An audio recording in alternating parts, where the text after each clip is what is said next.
Minnesota State Patrol is mounting a passionate offensive against distracted driving. It comes after the death of an Amory, Wisconsin man who was killed by a semi-truck driver who was on his cell phone.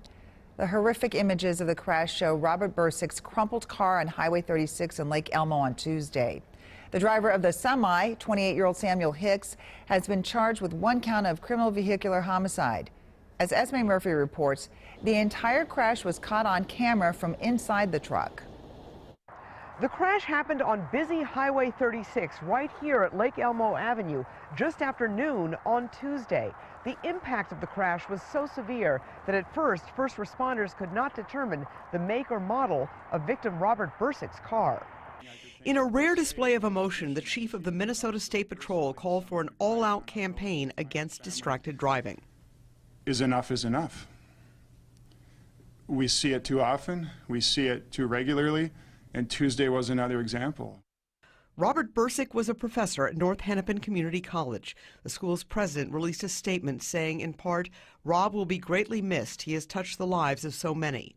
Bursick's final moments are captured in video from the inside and outside of the cab of the truck. Court documents say the video shows Hicks looking down at his phone for a full 8 seconds while he was driving at 63 miles per hour. I've seen the video. It's horrific, and it is difficult to dispute what occurred. The State Patrol says in those 8 seconds, Hicks would have traveled more than 700 feet, or the distance of more than 2 football fields. The Minnesota Department of Public Safety says distracted driving in Minnesota contributes to 1 in 4 crashes and an average of 65 deaths and 215 serious injuries every year. Distracted driving is no different than drinking and driving. That driver makes the choice.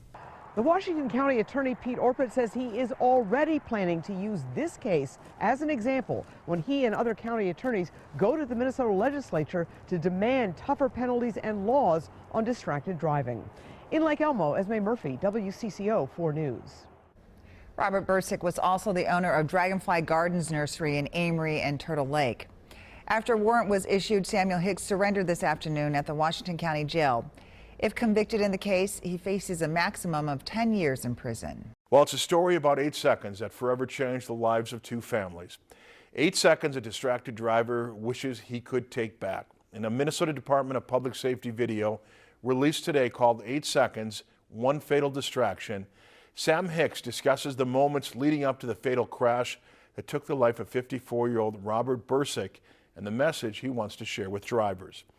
On February 27th of 2018, Hicks was driving on Highway 36 near Stillwater when he looked down at his phone for 8 seconds after receiving a text from his girlfriend. Traveling at 63 miles per hour, Hicks rear-ended Bursick's car, which was stopped at a stoplight. Bursick was a husband and a father of 3 at the time he died.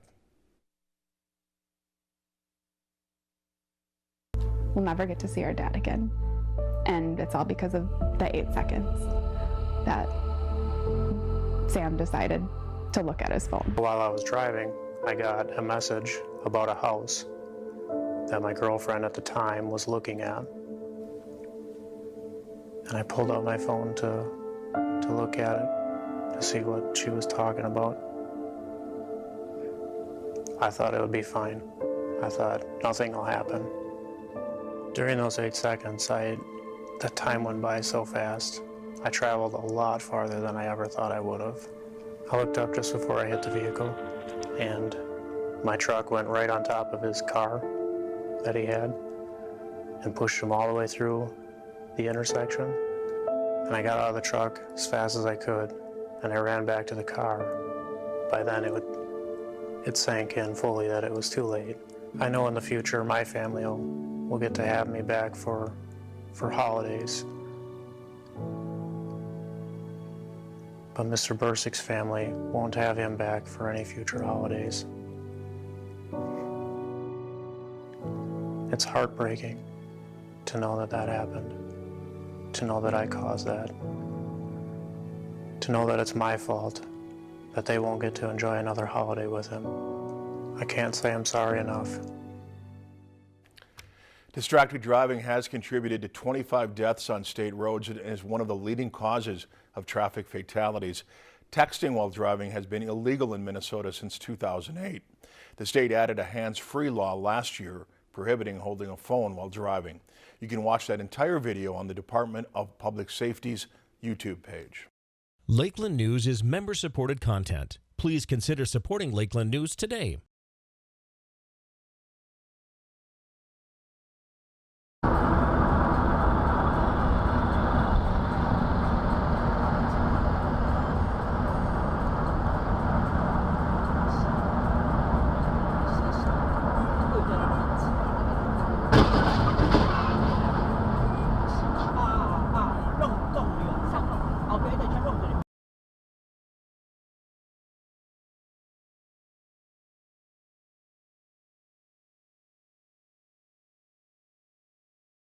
It's video you have to see to believe. A pileup involving a big rig and a number of vehicles on a California freeway. This starts with that big rig slamming into the back of an SUV, bouncing off a car and a van. That sets off a violent chain reaction crash. In all, 11 cars caught up in this collision. This is on the 5 freeway in Sacramento. The big rig eventually tipping over, blocking all of the southbound lanes. One person was killed. 2 others suffered only minor injuries. Investigators so far don't believe drugs or alcohol were involved in that crash. Hello, I'm Mark Brown. Get more great ABC7 content by clicking the subscribe button for our YouTube channel. And download the ABC7 Los Angeles streaming app on Fire TV, Android TV, Apple TV, and Roku to watch on your TV.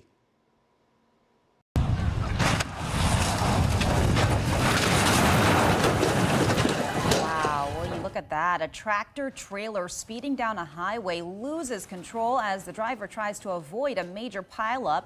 Happened in Lubbock County, Texas. A TV crew was actually on the scene covering the pileup triggered by morning fog when all of this unfolded. Troopers were seen jumping out of the way of the out of control semi. Miraculously, no one was seriously hurt. Good evening and thanks for joining us. The Harbor Bridge was shut down for 3 hours today. An 18-wheeler was coming off the bridge when it turned onto I-37 and the contents of the trailer shifted and caused it to topple over. The truck was carrying debris from Rockport and Aransas Pass. It all spilled out across the road and damaged a barrier. Crews worked quickly to clean up the mess and even repaired the road and the damaged barrier. Police say the driver of the 18-wheeler was cited for speeding.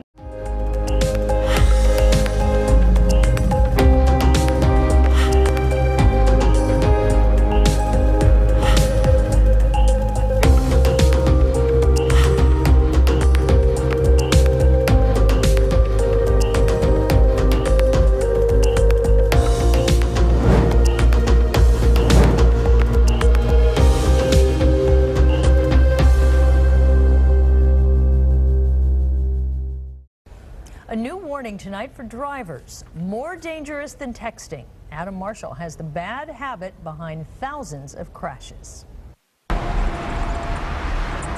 When your job is reporting on traffic in the tri-state, you have your finger on the pulse of driving habits, good and bad. Almost every morning, many of you are delayed for one reason or another. Too many people on the roads, fender benders, construction, and occasionally a really bad accident. But why so many delays? With all the daily distractions such as drinking a cup of coffee or talking on your cell phone, what you really need to be focused on is not being too close to that driver. Tailgating is the biggest culprit for scenes like this. In fact, police tell us it is the #1 cause of accidents, not texting or even drunk driving. Drivers getting too close for comfort is behind 25% of automobile accidents in Ohio. That breaks down to 143,000 accidents in the last 2 years, 84 deaths, and 34,000 injuries. Police say this woman, Brittany Eisen, was following 39-year-old Jason Claypool's motorcycle too closely when she hit and killed him last month. Following too close is one of our leading causes of crashes. We target it as an enforcement. And it's a bigger problem on tri-state roads than you may think. With cameras attached to the back of our car, we drove around Cincinnati and Kentucky. I-71, 75, 275, and even 471, all different roadways, same old problem, tailgating. Some dangerously close. Take a look at this semi. See how close it is to our car? If we slammed on our brakes, imagine the chain reaction this would cause. One example of many. The officers we spoke to recommend a car length for every 10 miles per hour. So at 60, you should be no closer than this. But if you're tailgating at interstate speeds and you're following this close, the results could cost lives. So what should you do if another driver won't give you any breathing room? The best thing to do is to move over, maintain vision, not stare at the motorist that was on your rear end, no hand gestures, nothing to magnify the issue of him tailgating you. Adam Marshall. And now a stunning survival story. A semi-truck lands on a woman's car, crushing it. She would make a miraculous escape. It really is miraculous. The woman inside crawling out despite her car being folded and flattened. This is nothing short of a miracle, in my opinion. I don't know how she survived this. A miracle, divine intervention, or pure luck, whatever you believe in. Even for troopers, it is unbelievable. A 46-year-old woman near Seattle, Washington, walked away from this pancake of mangled metal. There's no explanation to why she's alive, let alone suffering minor injuries. Troopers said the woman was driving her Nissan when a truck in front of her slowed down. Then she slowed down, but the semi behind her did not and smashed into the car from behind. The force of the impact folded her car in half. The truck landed on top of it. Just a loud bang. A man who saw the crash was sure that no one could have survived. There's no way somebody survived that. But when a trooper approached the car, he couldn't believe what he heard. He walked up and he was walking around the car and he heard, "Help, help." And he's like, oh my goodness. Troopers say a tow truck lifted the front end of the semi off the car, and she, miraculously, crawled out of a little gap where the passenger window was. She was able to pull herself out of the car under her own power, which is incredible.